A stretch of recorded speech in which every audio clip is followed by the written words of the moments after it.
안녕하십니까. 인사드리겠습니다.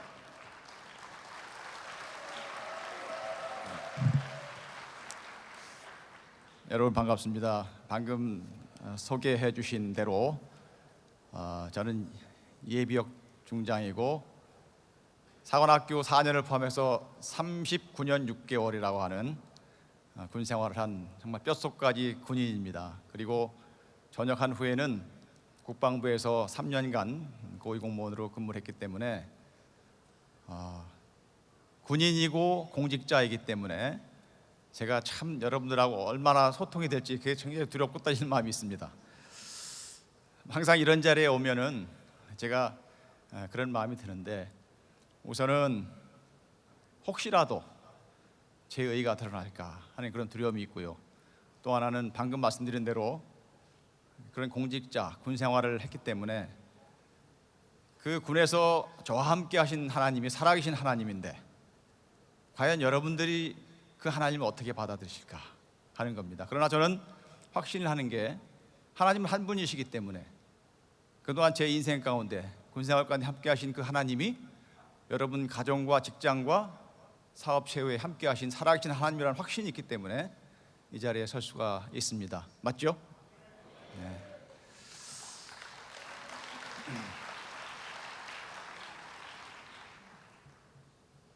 저에게 이런 프로그램을 맡기실 때 두 가지를 말씀하셨어요. 첫째는 40분간이라는 시간을 철저하게 지켜달라고, 또 하나는 사례 위주로 얘기를 해달라고 그러셨는데 제가 참 어려운 부탁을 받은 것 같습니다. 제가 40분이라고 하는 시간에 제 군 생활을 다 얘기할 수 있을까요? 그래서 그 중에서 아주 일부, 정말 작은 부분을 여러분들에게 오늘 소개를 할 수 있을 것 같습니다. 그 내용들은 주로 제가 기도의 응답을 받은 그런 내용들이 될 것 같습니다. 우선 제가 믿음 생활을 시작한 배경을 잠깐 말씀드리면, 저희 가정은 안 믿는 가정이었어요. 그러니까 불신자라고 하죠. 불신자 가정.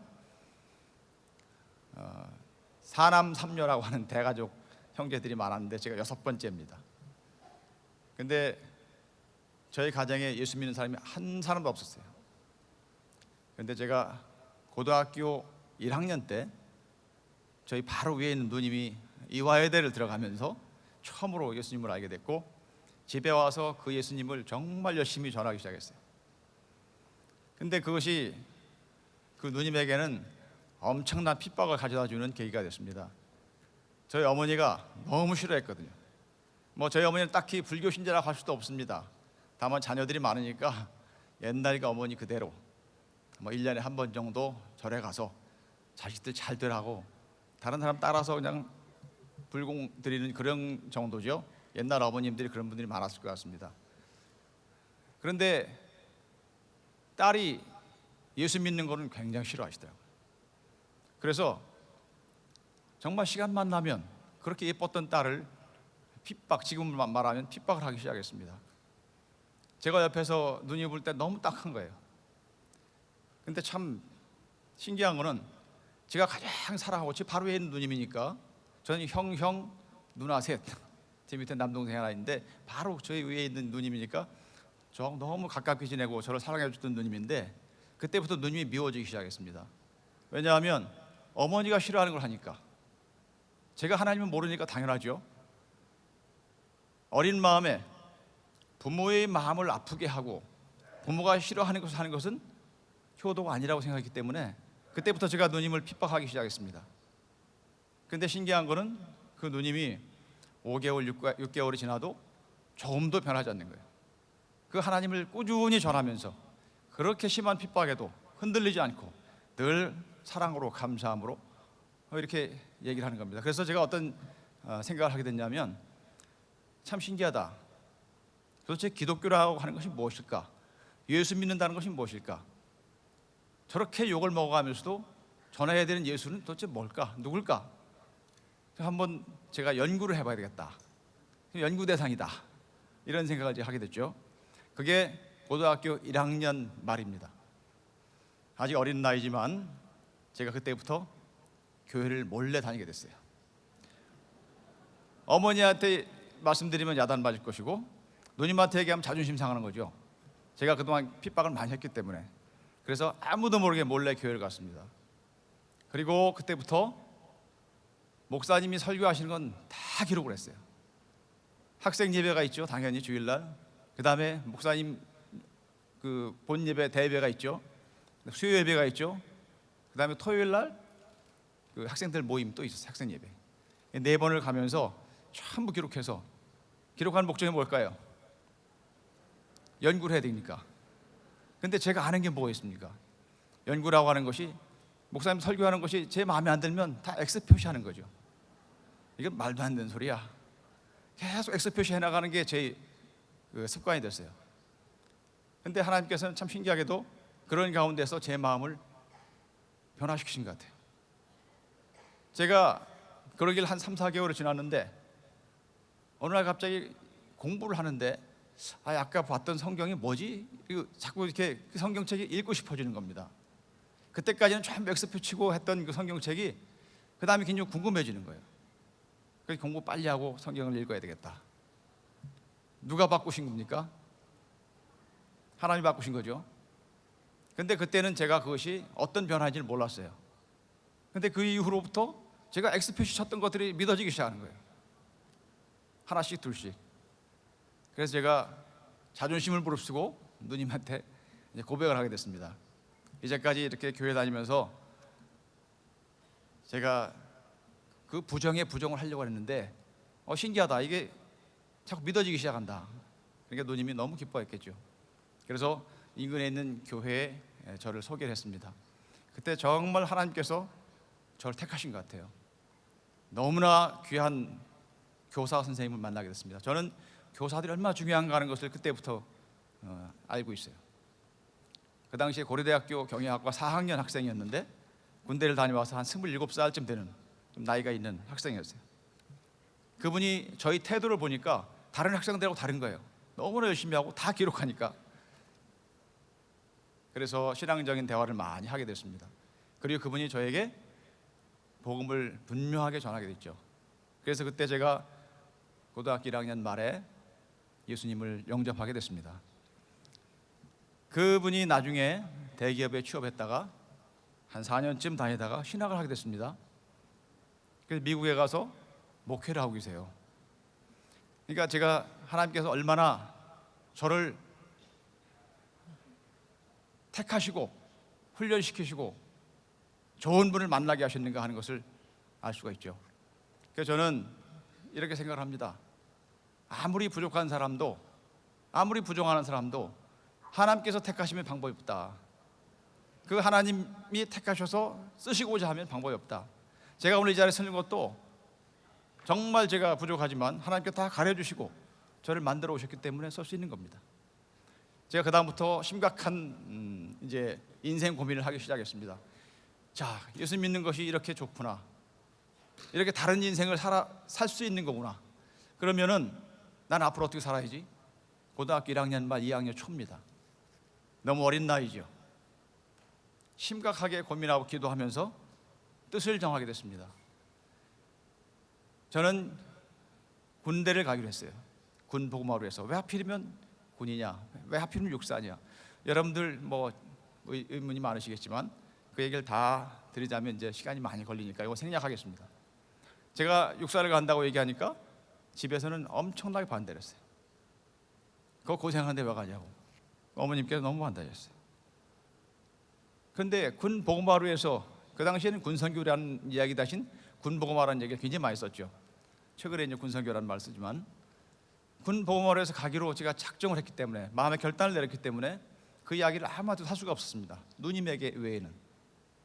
그래서 반대를 무릅쓰고 제가 몰래 육사 원서를 사서 시험을 보게 됐습니다. 이제 뭐 합격하니까 방법 없이 보내주신 거죠. 저는 다니엘을 참 좋아합니다.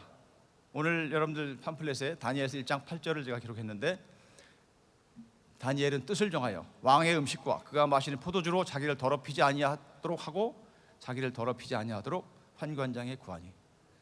뜻을 정했다는 거예요. 다니엘의 뜻을 정한 게 몇 살일까? 몇 살이라고는 나와 있지 않지만 아마 10대 후반쯤 되지 않았을까? 성경학자들은 그렇게 얘기합니다. 제가 육군사관학교를 가야 되겠다, 군에서 복음을 전해야 되겠다 뜻을 정한 것이 10대 말쯤 되는 거죠. 저는 참 감사합니다. 그런 뜻을 정할 수 있었다고 하는 것이. 그리고 육사를 지원하게 됐는데 그때부터 정말 험난한 삶이 시작된 거죠. 저는 뜻을 정했으면 목숨을 바칠 수 있어야 된다고 생각합니다. 그 뜻이 내 뜻이 아니고 하나님 뜻이라면, 그 하나님 뜻을 알기 위해서 기도했다면, 그리고 확신을 주셨다면 그것을 위해서 목숨을 바쳐야 된다고 생각합니다. 그래서 저 스스로 저는 군 선교사라 이렇게 생각했어요. 선교사는 자기 목숨을 주는 게 가장 아름다운 것이겠죠, 마지막으로. 근데 저희 삶을 주고 뭐 가진 것 작으면 작은 대로, 크면 큰 대로 그걸 다 주는 게 선교사 아니겠습니까? 뜻을 정했으면 마지막 남은 생명까지 줄 수 있다면 얼마나 좋을까. 그런 결기가 없으면 선교사라는 말을 할 수가 없겠죠. 로마서 20장 22절 24절까지 여러분들 거기다 기록해놨습니다. 보라, 이제 나는 성령에 매여 예루살렘으로 가는데 거기서 무슨 일을 당하는지 알지 못하노라. 오직 성령이 각성해서 내게 증언하여 결박과 환난이 나를 기다린다 하시나 내가 달려갈 길과 주 예수께 받은 사명, 곧 하나님의 은혜의 복음을 증언하는 일을 마치려 하면은 나의 생명조차 조금도 귀한 것을 여기지 아니하노라. 저는 사도 바울의 이 고백이 그냥 나올 수 없는 고백이라고 생각합니다. 그 고백을 할 때까지 하나님께서 그를 어떻게 얼마나 만지시고 만드시고 훈련시키셨을까요? 저는 그런 과정을 거쳤습니다. 그리고 그렇게 살기를 원했습니다. 아마 이 내용이 여기 저를 아는 분도 계시고 또 혹시 뭐 방송을 나가게 되면 군 생활했던 저희 동료들, 뭐 선후배들 많이 보겠죠. 그분들이 생각하는 저희 군인다움, 저희 신앙의 문제, 신앙의 상태, 그분들에게 제가 다 알려주고 싶습니다. 저는 지금도 선교 연장이기 때문에, 군선교 연장이기 때문에 그 삶을 살고 싶습니다. 제가 소령 때 육군대학에서 교관으로 선발이 됐는데, 군 얘기를 자꾸 하면 여러분 잘 모르시죠? 육군대학 1년간 교육을 받아요. 성적이 좋은 사람은 교관으로 뽑습니다. 다행히 제가 성적이 좋았는데 제가 교관을 반납했습니다. 기도하면서 육군사관학교 가서 생도들을 훈육할 수 있는 계기가 생겼어요. 교관으로 선발됐음에도 불구하고 군육관 선발 공고가 나서 제가 그걸 반납하고 지원을 했는데 4명 선발하는데 53명이 지원했더라고요, 저희 동기생들이. 그래도 저는 실망하지 않고 기도했습니다. 정말 감사하게도 선발이 됐어요. 제가 2년간 훈육관으로 생도들을 훈육하면서 하나님을 전할 수가 있었습니다. 너무 감사했습니다. 그리고 제가 장군이 됐을 때 생도대장으로 가서 생도들을 또 훈육하면서 신앙교육을 시킬 수가 있었습니다. 오늘 이런 말씀을 드릴 겁니다. 저는 하나님께서 제 기도를 들어주시는 나름대로 이런 기도는 들어주시구나 하는 원리를 3가지로 제가 정리를 해봤습니다. 이 기도는 꼭 들어주네. 하나님의 뜻을 구하는 기도, 당연히 그렇게 기도를 해야 되겠죠. 근데 우리가 어떻게 하나님 뜻을 잘 압니까? 그래서 그냥 기도하는데 이 기도 참 잘 들어주실 것 같아요. 어떤 기도냐? 첫째는 자기를 완전히 낮추고 겸비하게 하는 기도. 너무나 당연한 얘기죠. 내가 좀이라도 뭘 할 수 있다고 생각하는 사람이 간절한 기도가 되겠습니까? 하나님께서 해주시지 않으면 저 못합니다. 이 마음. 다니엘이 그런 기도를 했죠. 다니엘은 금식기도 좋아한 것 같습니다. 다니엘서 9장 3절에 보면 다니엘이 내가 금식하며 베옷을 입고 재를 덮어쓰고 주 하나님께 기도하며 간구하기를 결심하고, 이렇게 나와 있어요. 10장 2절 3절에 보면 다니엘이 세일해를 작정해 기도를 합니다. 내가 세일해를 슬퍼하며 세일해가 차기까지 좋은 떡을 먹지 아니하며 고기와 포도주를 입에 대지 아니하며 기름을 머리에 바르지 아니했다고 했어요. 정말 겸비하게 하나님만 바라보는 기도, 하나님께서 해주시지 않으면 안 됩니다 라는 기도, 그 기도죠. 겸비하게 낮추는 기도. 저는 뭐 금식 기도를 잘은 못합니다. 그러나 정말 절박할 때는 금식 기도를 했어요. 주로 부하들을 위한 기도, 부대에서 많은 문제들이 발생하니까 그럴 때 위태위태할 때 그런 기도를 많이 했어요. 어제 조소환 회장님이 이 사고 당하신 얘기 들으면서 감동 많이 받으셨지 않습니까? 저 역시 군인으로서 굉장히 많이 감동을 받았습니다. 저는 그런 유사한 경험을 많이 했어요. 그래서 제가 지휘관을 한다면, 지휘관이 뭔지 아십니까? 이 견장에, 이 어깨에다가 녹색 견장을 달아주는 거예요. 소대장, 중대장, 대대장, 연대장, 사단장, 군단장, 이렇게 지휘관을 하게 되면 부하들이 주어집니다. 소대장은 한 30명에서 40명 사이에 부하가 있죠. 중대장 한 150명 정도 부하가 있습니다. 대대장은 500명이 넘고 연대장은 1200명 정도 있습니다. 제가 군단장 했으니까 몇 명이 될까요? 한 5만 명 정도를 지휘해 봤습니다. 그런 부하들이 저에게 주어질 때, 제가 군에 선교를 위해서 군 복무하러 해서 왔는데 저의 기도는 무엇일까요? 저는 이 취임하는 날, 견장을 다는 날부터 날마다 하나님께 엎드릴 때 제일 첫 번째 기도는 하나님, 저희 부하들 안 죽게 해주세요. 두 번째, 영원히 구원하게 해주세요. 이 우선순위가 바뀐 것 같지만 부하가 안 죽어야 영원 구원도 하고 뭐 말씀을 전할 거 아니에요. 그리고 실제로 부하가 죽음으로 인해서 그 책임을 지고 이 도중에 뭐 보직 캠도 되고 징계도 받고 해서 나가는 그런 참 괜찮은 장교들이 너무 많습니다. 사단장 때도 보직 캠 되고, 부하들 물론 뭐 크게 얘기하면 내가 지휘를 잘못했지라고 할 수 있을지 모르지만 그만큼 다양한 사람들을 만나는데 아깝지 않습니까? 그렇기 때문에 저는 그걸 하나님께 맡겼어요. 하나님, 제 부하들 안 죽게 해주세요. 이 기도가 얼마나 절박한 기도, 중요한 기도냐면, 제가 대대장을 90년도 초반에 했는데 그 당시에 육군에서만 1년에 450명이 죽었어요. 이제 가슴에 와닿습니까? 지금은 육해공 해병대 다 포함해서 1년에 한 90명 내외 죽습니다. 아직까지도 뭐 훈련도 약화되니 뭐 말이 많지만은 그만큼 안전 위주로 많은 것들이 이제 생기고 있는 거죠. 그래도 그렇게 많이 사망 사고가 나는데 저희들은 육군에서만 450명, 거의 1개 대대가 이렇게 사망 사고로 죽었어요. 사고로. 그런 상황이니까 저에게 부하들이 주어진다면 그 부하의 생명으로 해서 기도하지 않으면 안 되죠, 당연히. 저는 소대장, 중대장, 대대장 뭐 등등 제 전임자, 후임자가 다 죽었어요. 사람들이 몇 명씩 다 죽었어요.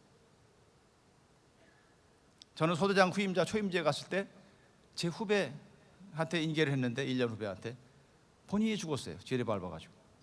제가 매일 다니던 길입니다. 비무장지대에서. 이런 사고들은 굉장히 많았습니다. 그러니까 부하들을 위해서 기도하지 않는다고 하는 것은 저는 지휘관의 책무를 다하지 않는 것이다 생각합니다. 정말 감사하게도 제가 연대장 할 때까지 단 한 명의 부하도 죽지 않았다는 겁니다.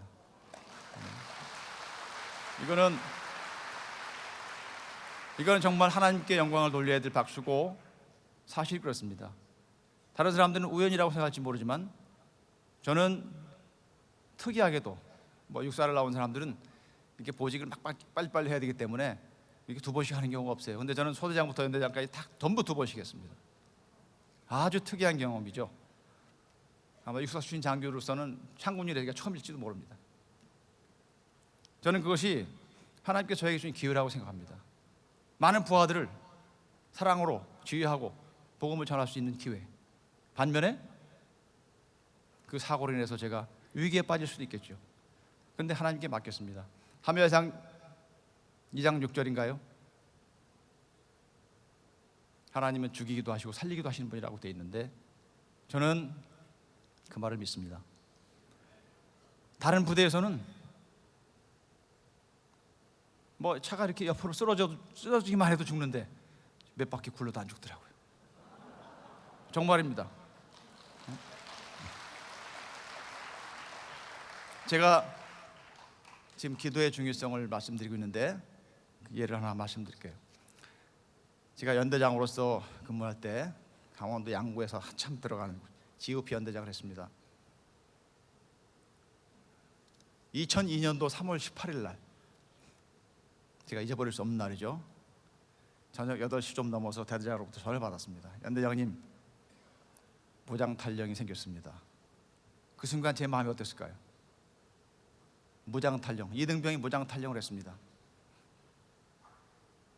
아, 여기서 내 군생활도 끝나는구나. 참 유감스럽게도 저도 인간이었습니다. 그 생각이 먼저 났고, 안 죽어야 되는데. 제가 한 50분 정도를 GOP로 찝차를 타고 가는 동안에 제 인생의 가장 긴 시간이 그 시간이었어요.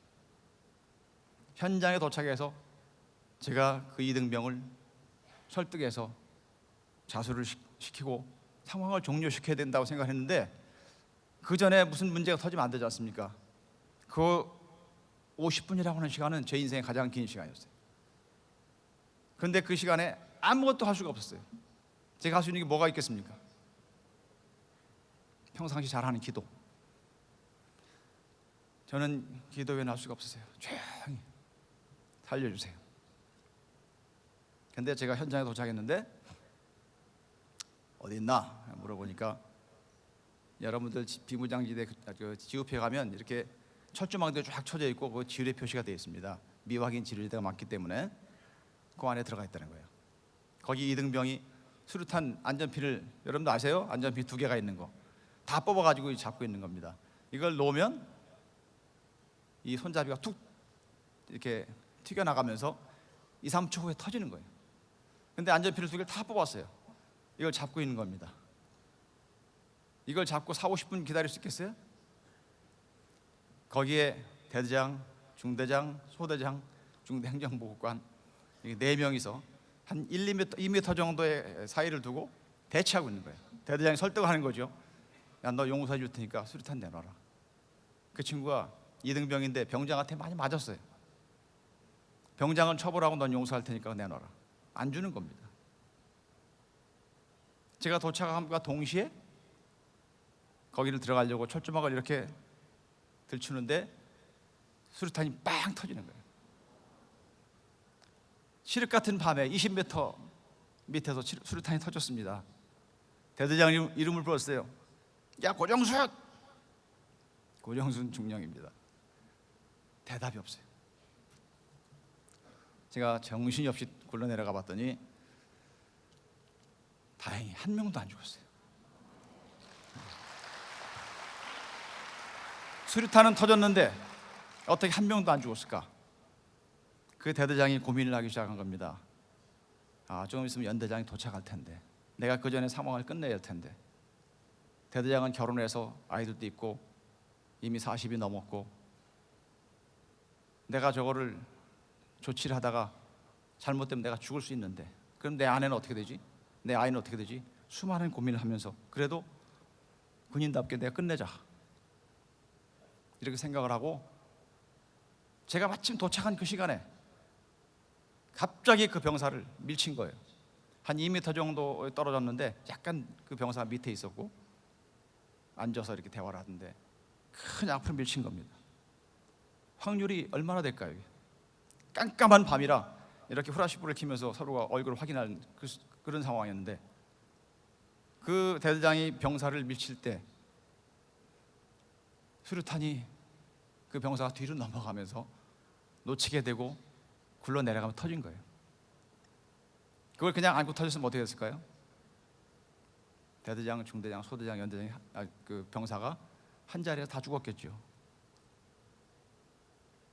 이거는 하나님이 도우시지 않았으면 불가능한 얘기죠.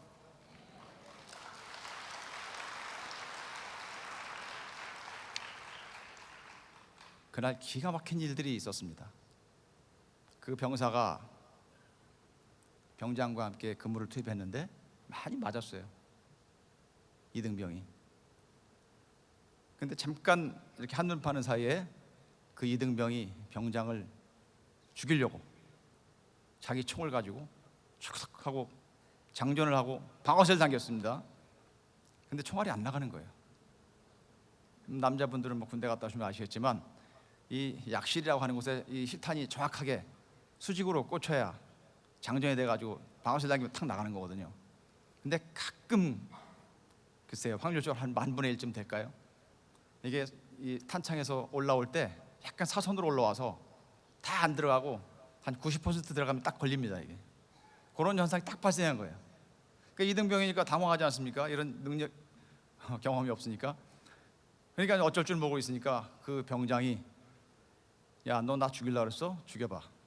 그리고 자기 총을 줬어요. 이등병 총을 뺐고. 그러니까 그 이등병이 그 순간에 기세에 눌리는 거죠. 부들부들 떨고 있으니까 병장이 발로 팍 찼어요. 밖으로 나가면서 하늘에 빵빵 총을 쏘는 겁니다. 방금 전에 받은 병장 총을. 그리고 아까 그 장소에 들어가서 자살을 하려고 자기 목에 대고 방어실 상기에 또 안 나가는 거예요. 그 1시간 내외의 시간 동안 자기 총으로 병장을 죽일 수 있었고, 병장 총으로 자기가 자기를 죽일 수 있었고, 자살. 세 번째, 수류탄으로 많은 사람이 다칠 수가 있었는데, 그 짧은 시간에 그런 일이 반복해서 일어났지만 단 한 명도 죽지 않았습니다. 저는 그 이후에 그 일을 많이 돌아보게 됐어요. 도대체 어떻게 이런 일이 벌어질까? 차라리 그런 일이 없었으면 더 좋았겠지만 하나님께서 왜 이런 일을 통해서 나에게 무엇을 알려주기 위한 것일까 하는 것이죠. 정말 더 놀라운 그 다음 며칠 후에 제가 연대 목사님으로부터 들었는데, 연대 목사님 중에 초임지이기 때문에 통상 중이나 대위 목사님이 오십니다. 저희 연대 목사님은 대위 목사님이었는데 아주 초임지라 좀 이렇게 전방 분위기에 좀 익숙하지 않으신 분이에요. 와 보니까 너무너무 사고가 많은 거예요. 뭐 인접부대에서 뭐 사고 나서 죽고 다치고. 그러니까 이분은 매일 기도하는 분인데 당연히 이게 뭐 겁이 나는 거예요. 혹시라도 사고가 나면 내가 기도를 안 해서 목사 책임이 아닐까? 이런 목사님으로서의 그런 책임감이 너무 과도하신 거예요. 그래서 막 이제 걱정을 하시면서 본인이 알고 지내는 서울에 있는 한 200명, 300명 모이는 뭐 규모가 크지 않은 그 목사님께 전화를 했습니다. 목사님, 제가 여기 와서 시간 이렇게 며칠 지나봤는데 너무 사고가 많이 나고 언제 무슨 사고가 날지 모릅니다. 우리 연대를 위해서 기도해 주십시오. 저희 연대장은 매일 새벽마다 기도하는 사람입니다. 그때 새벽 기도를 저하고 저희 아내하고 목사님하고 셋이 했거든요. 매일 새벽마다 기도하는 연대장인데 김학주 대령, 안수 집사와 우리 66연대를 위해서 기도해 주십시오. 이렇게 부탁을 했죠. 그러니까 주일날 강단에서 그 목사님이 성도들에게 선포합니다. 이런 기도 부탁을 받았습니다. 우리가 66년대와 김학주 대령을 위해서 기도합시다. 한 주간 기도 주간으로 선포합니다. 시간이 있으신 분은 교회 나와서 하시고, 시간이 없으신 분은 각자의 위치에서 하십시오. 그 교회가 저와 저희 연대를 위해서 일주간 기도를 하게 됐어요. 거기 한 번도 와보지 않은 분들, 저희 얼굴도 모르는 분들이 그 주일날 그렇게 기도 주간을 선포한 이후에 그 주간에 그런 일이 터진 거예요. 이것이 우연일까요? 나중에 그 목사님하고 성도들이 이렇게 버스를 대절해서 저희 연대에 오셔가지고 정말 감격스러운 예배의 시간을 가진 적이 있습니다. 저는 하나님께서 기도를 시키실 때 다 이유가 있다고 생각합니다. 여러분들 기도 부탁 많이 받지 않습니까? 기도 부탁 받았을 때 함부로 예스하지 마십시오. 그리고 부탁 받았으면 꼭 기도하세요. 기도는 힘이 있지 않습니까? 하나님께서 기도를 하라고 하실 땐 다 이유가 있지 않습니까? 저는 그래서 그 목사님하고 성도들하고 연대장 끝날 때까지 계속해서 이런 교류를 했어요. 기도는 그만큼 힘이 있습니다. 자기를 겸비하게 낮추고 기도하는 기도. 두 번째, 하나님께서 들으시는 기도, 하나님 영광을 위해서 구하는 기도. 너무나 당연한 얘기죠, 이것도. 군에서는 진급과 보직이 왔다 갔다 합니다. 뭐 보직은 1년, 2년마다 계속 새로운 보직을 가게 되고, 진급은 뭐 4, 5년 또는 그 이상 이렇게 다음 단계 진급을 하니까 그때마다 굉장히 기도들을 많이 하죠. 평상시도 하지만. 근데 그 기도가 아까 많은 분들이 뭐 말씀하셨지만 누구를 위한 기도일까? 자기 자신을 위한 기도일까? 하나님을 위한 기도일까? 이것이 중요하지 않겠습니까? 저는 이 하나님 영광을 위해서 구하는 기도가 쉽지 않다고 생각합니다. 그리고 그것은 이루어진 다음에 증명이 된다고 생각합니다. 하나님 영광을 위해서 구했는데 나중에 보니까 그 영광을 자기가 다 취하고 있어요.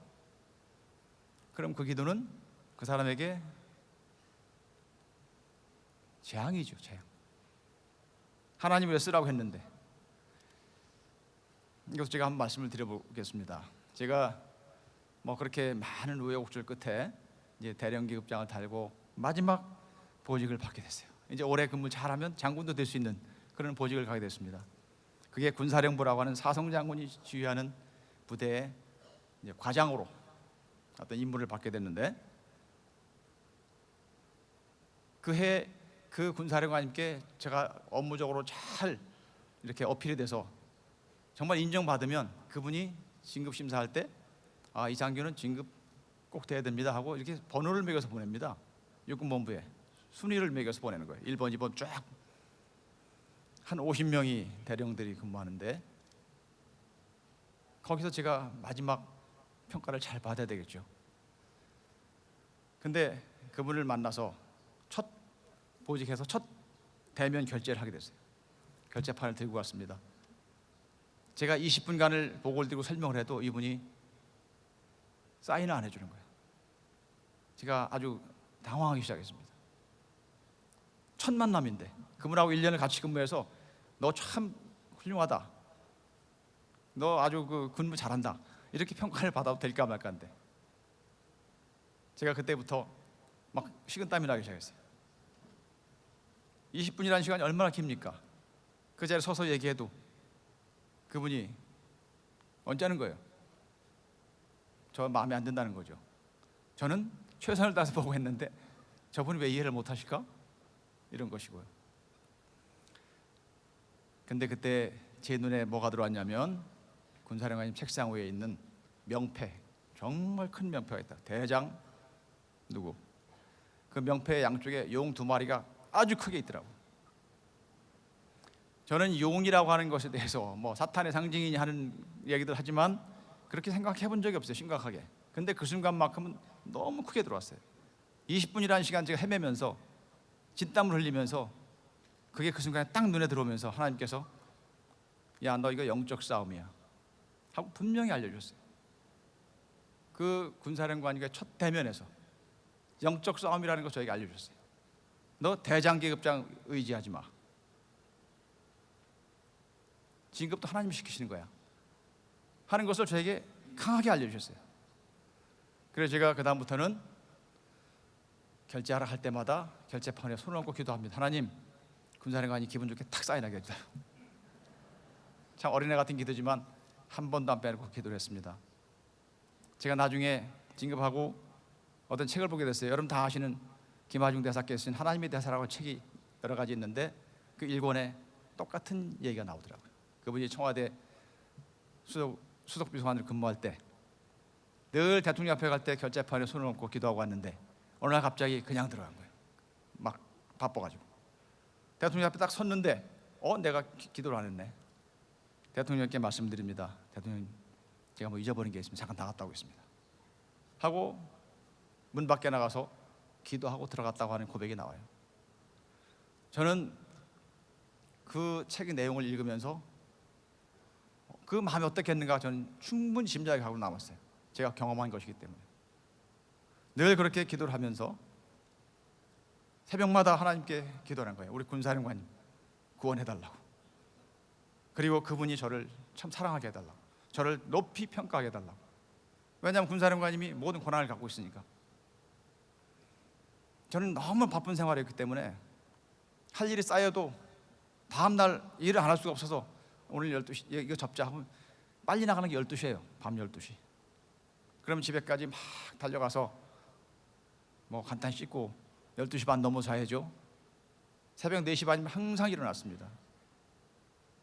교회 가서 엎드리지 않으면 제가 하루도 견딜 수 없기 때문에, 제가 중대장 이후로 새벽 예배는 거의 빠지지 않은 것 같아요. 잠을 3시간, 4시간만 잘 수밖에 없는 그런 환경이었습니다. 제가 너무 바쁜 직책에 있었기 때문에. 저는 작전을 오래 했는데, 근데 기도하지 않으면 제가 이길 수가 없는 거예요. 다른 사람들은 뭐 다른 방법이 있는지 모르겠습니다. 근데 저는 하나님 외에는 방법이 없다고 생각했기 때문에, 제가 어떤 보직이든 어떤 업무든, 제가 어떤 보직을 할 때 가고 싶은 보직이 많이 있죠. 그런데 저는 그걸 놓고 기도했어요. 제가 아는 사람 얼마나 많습니까? 찾아가서 저 써주십시오. 한 번도 해본 적이 없습니다. 거기엔 제 뜻이, 제 의지가 개입될 수 있기 때문에, 하나님이 원하시지 않는 것일 수 있기 때문에 기도만 했어요. 사람들이 그러더라고요. 야, 기도하면서 찾아가. 그게 더 현명할지도 모르겠습니다. 그런데 저는 좀 제 자신한테 엄격하게 해야 되겠다. 근데 참 재밌는 것은 제가 기도하는 대로 하나님 다 보내주셨어요. 정말 신기하게도 제가 원하는 곳은, 제가 가고 싶은 곳은 다른 사람도 가고 싶은 곳인데, 그러니까 외형적으로 볼 때는 다른 사람들이 저를 볼 때 굉장히 화려한 길을 갔다고 합니다. 남들이 가고 싶어하는 그런 보직. 근데 갈 때마다 저한테는 영적 투쟁이 있었고, 거기서 수많은 고난이 있었어요. 제가 사관학교 들어가서 저는 육사에 군복무하러 왔습니다 라고 하는 말을 했다가 2학년생들에게 6개월 동안 맞았어요. 그때부터 시작된 고난이 그 이후에 계속해서, 사관학교 때는 맞으면 끝나지만 장교가 돼서는 상급자에게 예수 믿는 것 때문에 유난 떤다고 평가받고, 업무는 잘하는데 너는 장교로서 자격이 없어 라고 얘기하면 저에 대한 평가가 좋을 리가 없죠. 그것이 쌓이고 쌓여서 진급을 하는 것인데, 그 마음을 누가 바꿔줍니까? 저를 평가하는 상급자의 마음을 누가 바꿨습니까? 하나님 바꾸시는 거죠. 저는 그걸 위해서 기도했어요. 제가 그렇게 위태위태하게 마지막 보직을 수행을 했는데 큰 사건이 있었습니다. 9월달 초쯤 되는데 중요한 그 군사 용어로 전술토의라는 게 있어요. 전술토의. 많은 장군들이 모여서 토의를 하고 어떤 문제를 놓고 토의하는 게 있는데 굉장히 심도 있게 토의합니다. 4시간, 5시간 걸릴 때도 있죠. 그때 합참의장께서 오셨는데 그 합참의장님이 작전의 대가예요. 본인 스스로 그렇게 생각하십니다. 그래서 예하부대 가면 좋은 소리를 하시는 분이 아니에요. 뭔가를 가르쳐주고 하기 때문에 항상 굉장히 질책을 많이 하시는 분인데, 당연히 사성장군인데도 군사령관이 부담을 갖는 거예요. 사성장군끼리 부담을 갖는 거예요. 제가 그걸 준비를 하게 됐습니다. 제가 기도를 하는 거죠. 하나님, 합참의장 눈을 가려주세요. 좀 마음에 안 드는 거 보지 말게 해주시고, 마음에 드는 것만 보게 해달라. 물론 열심히 준비하죠. 열심히 기도하면서. 정말 기적이 일어났어요. 한 번도 칭찬 안 하시는 분이 얼마나 칭찬하시는지 대단하죠? 그분이 가시고 나서 너무 기분이 좋으시니까 그날 이제 뭐 본인 참모들하고 같이 식사를 하시는데, 다 장군들이니까 제가 낄 자리가 아닌데 저를 부르셨어요. 누가 저를 부르라고, 김학주 대리님 고생했으니까 부르시죠 하고 얘기를 했나 봐요. 저는 뭐 아무 준비도 없고 있는데 식사 자리에 제가 불려가게 됐습니다. 갑자기 저를 부르신다고 하는데 제가 난감했어요. 아, 거기 가면 안 되는데. 근데 뭐 부르시니까 할 수 없이 갔죠. 아니나 다를까 가니까 기분 좋게 이제 뭐 술 한잔 하고 계시는데 제가 중간에 가게 됐고 저한테 술잔을 주셨습니다. 여기 뭐 술 때문에 혹시 그 시험 드는 분이 없길 바랍니다. 저는 뭐 정죄하지 않습니다. 사업하시다 보면 뭐 어려운 점이 많이 있으시겠죠. 근데 저는 정말 영적 투쟁을 할 때는 너무나 큰 방해가 되는 것이 이런 음주, 술 이런 문제라고 생각합니다. 술잔을 주시는데 안 받았어요. 이제 불과 한두 달 후면 장군님 심사 들어가는데 이제까지 정말 잘해서 오늘 또 저를 칭찬하는 자리인데 술잔을 안 받았습니다. 옆에 제 위에 이제 처장이 완스타가 있는데, 김학주는 교회 다녀 술 안 먹습니다. 그분은 잘 아시죠. 그러니까 그분이 갑자기 술잔을 딱 내려놓더니 저를 째려보시는 거예요. 야 인마, 교회 다닌다고 술 안 먹어? 어떻게 됐을까? 제가 그 자리 끝까지 하지 못하고 나왔습니다. 앞이 캄캄했어요. 다 된 밥에 재를 뿌린다는 게 이런 거구나. 여러분이라면 어떻게 하실 것 같아요? 정말 너무너무 제가 아주 낭망을 하게 됐습니다. 그러고 와서 며칠 후에 추석 연휴가 있었는데, 추석 연휴가 3일가 있었어요. 3일 동안 제가 기도를 하게 됐습니다. 금식하면서. 교회 가니까 아무도 없어요. 저 혼자밖에. 3일 내내 엎드려 기도를 했습니다. 3일 후에 이제 출근을 했고, 그 한 2, 3일 후에 어떤 일이 벌어졌는지 아십니까? 육군본부에서 공문이 하달됐는데 올해 장군위기 심사는 지휘 추천을 반영하지 않겠다는 거예요.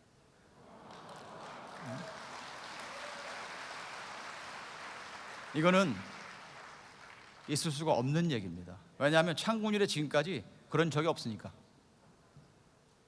이렇게 각 부대에서 뭐 사성장군, 삼성장군들이 근무하는 각 부대에서 쫙 서열을 올리는 거예요. 그럼 진급할 때 여러 가지 이제 고려 요소가 있는데 뭐 경력도 있고 교육 성적도 있고 뭐 여러 가지 보죠. 평가한 내용도 보고 하는데 제일 중요하게 마지막 생각하는 게 지휘 추천 서열입니다. 마지막에. 근데 그걸 반영하지 않겠다는 거예요. 당연히 반발하죠. 꼭 그 사람을 진급해달라는 것도 아니고 이왕 진급시키려면 이 사람을 시켜주십시오 하고 추천하는 건데 그것도 못하게. 근데 참모총장께서 그 반발을 다 그냥 묵살하고 그 해 지휘 추천을 반영 안 하시더라고요. 창군일에 딱 한 해. 그 다음엔 다시 번복됐죠.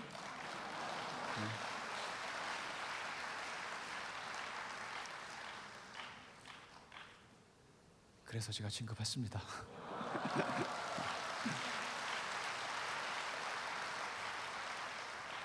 진급 발표가 난 날 제가 노크를 하고 군사령관 방에 갔습니다. 감사합니다. 진급시켜주셔서 감사합니다. 저를 보고 웃질 않는 거예요.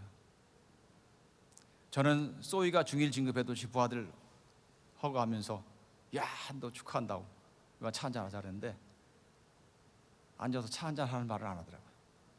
얼굴이 딱딱하게 굳어가지고 손을 내미는데 이게 손이 아니에요. 막대기지. 김학조 축하해 딱 그 한마디. 그 다음에 기가 막힌 말이 있었습니다. 하나님이 시키신 말이에요. 이야, 김학조 세네.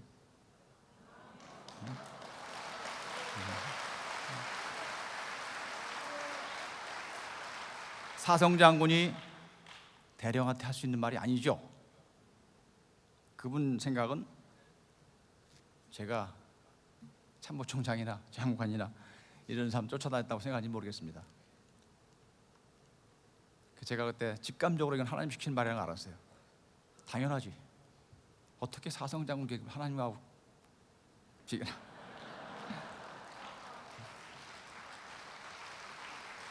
그날 제가 집에 가니까 군인 아파트 18평짜리 조그만데 거기에 꽃바구니가 꽉 찼어요. 제가 그것을 바로 치워버렸습니다. 목사님께 허락을 받고 꽃바구니 큰 거는 다 본당에, 작은 것은 교육관 목사님 방에 단 1시간도 놓지 않았어요. 너무 아름다운 꽃이고 향기가 너무 좋은데 그것을 보고 있으면 제가 너무 기쁜 거예요. 저는 하나님 기쁘시라고 하나님 영광으로 해서 구했는데 오전 12시에 진급 발표가 났는데 12시 이전에는 제가 장군이 아니었습니다. 12시 이후에 장군이 됐죠. 그 차이가 도대체 뭡니까?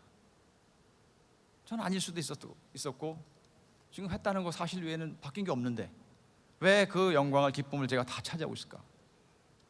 저도 똑같은 사람이기 때문에 처음에는 막 감사합니다 했지만 시간이 지나면 뭐 계급장 달고 별 번쩍번쩍하면 제 건 줄 알겠죠. 저는 스스로 그런 길을 가고 싶지 않았어요. 진급이 재앙이 되는 걸 제가 스스로 해서는 안 되겠다. 그렇게 이제 시작을 했습니다. 이제 시간이 다 갔는데 세 번째, 끝까지 기다리며 하나님 신뢰하며 기다리는 기도. 세 번째 기도. 첫 번째는 자신을 겸비하게 낮추는 기도. 둘째는 하나님 영광을 위해서 구하는 기도. 세 번째는 끝까지. 하나님 뜻이면 분명히 이루어주실 거야. 하나님 뜻이면 이루어지시고 아니면 다른 뜻을 보여주시겠죠. 제가 많이 15년을 기도한 기도가 있습니다. 아까 훈육관을 갔다 오는데 소령 때 거기서 나오면서 하나님 저 육사 생도자만 보내주십시오. 한참 남은 얘기인데 이유가 뭘까요? 생도들은 규정에 따라 근무하는 생도들인데 그 당시에는 기천불 3개 종교를 의무적으로 가야 되는 종교 행사라고 하는 이름이 있었어요. 생도 규정에 의무 종교 행사 이렇게 해서 매주 수요일 날은 반드시 기천불 중에 하나 가야 돼요. 그러니까 예배 때는 뭐 500명, 600명이 꽉 차는 거죠. 근데 생도대장이 한 분 오셨는데 생도 규정은 생도대장이 바꿉니다. 그분이 야, 생도들 왜 종교를 강요해?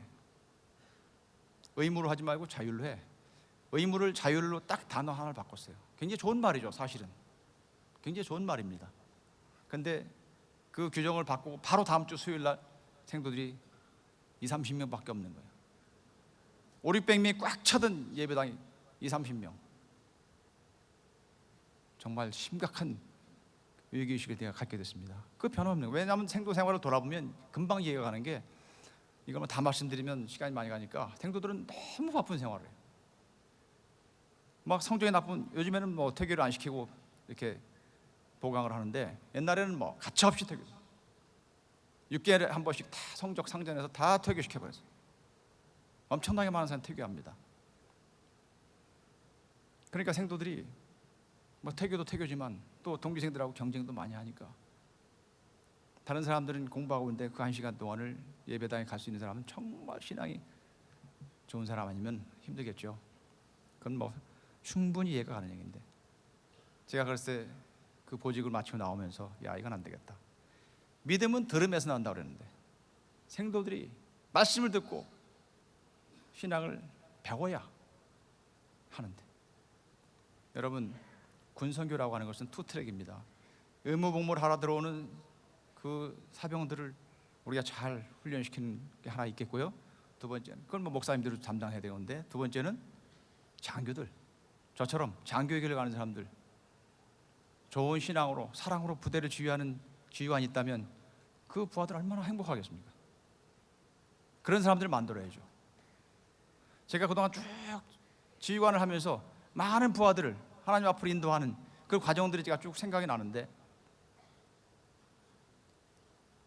그런 기회를 가지려면 그런 사람 만들어야 될 거 아니에요. 저와 같은 제자들을 만들어내야 될 거 아닙니까? 제가 그래서 위기의식을 갖고 기도를 하기 시작했어요. 하나님, 저 육사 생도대장으로 보내주십시오. 소령 때입니다. 완스타가 되지 않으면 못 가는 자리예요. 저는 장군 되는 그때는 생각 안 했습니다. 제가 그 자리에 가야 생도 규정을 바꿔서 다시 신앙 훈련을 시킬 수 있으니까 그걸 놓고 기도했죠. 정확하게 15년 만에 이루어 주셨어요. 15년이라고 하는 세월은 너무 긴 시간입니다. 그 안에 제가 군대 생활을 아까 말씀드린 대로 끝날 수밖에 없는 그런 어려운 일도 얼마든지 겪을 수 있죠. 실제로 위기도 너무 많았죠. 그걸 다 넘게 하셨어요. 통상 육사 생도대장은 동기생 중에서 선도주자들이 많이 가죠. 왜냐하면 생도들하고 늘 접하고 어떤 뭐 그런 멘토로서의 삶을 살아야 되니까 명예롭기도 하고 다 가고 싶어하는 자리이기도 합니다. 후배들 훈육하니까. 제가 저희 동기생들이 한 300명 졸업했는데 13명이 첫 해 장군이 됐어요. 그 안에 낀 것만 너무 감사하죠. 13명 중에 1명 행도장으로 갑니다. 그거 그냥 가지는 게 아니죠. 근데 하나님은 참 묘한 방법으로 저를 테스트하십니다. 늘 더 좋아 보이는 것들 던지셨어 저에게. 저는 그걸 알아요. 하나님 테스트하시는구나. 어떤 일이 있었냐면, 간단하게 시간이 갔으니까 저에게 참모총장이 바뀌면서 육군본부 비서실장으로 오라는 연락이 왔어요. 제가 단호하게 거절했습니다. 참모총장이 비서실장을 쓰겠다는데 안 한다고 말씀드려라. 말이 됩니까 이게? 응? 참모총장으로 내정되면 내일 취임하는 거예요. 장군 이사는 다 내려가서 본인이 하게 됩니다. 그런데 첫 번째로 비서실장을 뽑았어요. 누가 추천했는지 모르겠습니다. 저는 제가 뽑혔어요. 제가 안 간다고 그랬습니다. 그분이 기분이 좋으셨을까요?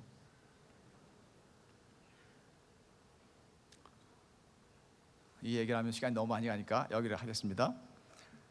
정말 묘한 방법으로 하나님께서 저를 그 6개월 후에 육사 생도장으로 보내주시더라고요. 거기에는 많은 사람들이 하나님께서 쓰신 기가 막힌 시나리오가 있는데 그 사람들이 거기서 역사를 했어요. 저는 참모총장에게 얘기하지 않았습니다. 궁금하시죠?